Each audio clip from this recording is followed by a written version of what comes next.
بسم اللہ الرحمن الرحیم نحمدہ و نصلی علی رسولہ الکریم اما بعد۔ آج کا سوال یہ ہے کہ ہمارے ہاں کچھ لوگ ہیں اور وہ قبلہ کی طرف پاؤں پھیلا کر سو جاتے ہیں اور بیٹھ جاتے ہیں قبلہ کی طرف پاؤں پھیلا کر، تو یہ کیسا ہے؟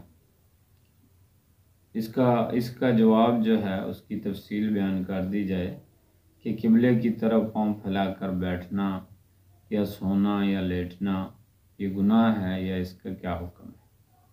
تو اس کا جواب یہ ہے کہ قبلے کی طرف پاؤں پھیلا کر سونا جان بوجھ کر یا لیٹنا یا پاؤں پھیلا کر بیٹھنا یہ مکروہ تحریمی ہے، اس سے بچنا بہت ضروری ہے۔ اور مکروہ تحریمی کا حکم یہ ہوتا ہے کہ یہ حرام کے قریب ہوتا ہے اور لہٰذا اس سے بچنے کی کوشش کرنی چاہیے۔ یہ آداب میں سے ہے اور ضروری آداب میں سے ہے۔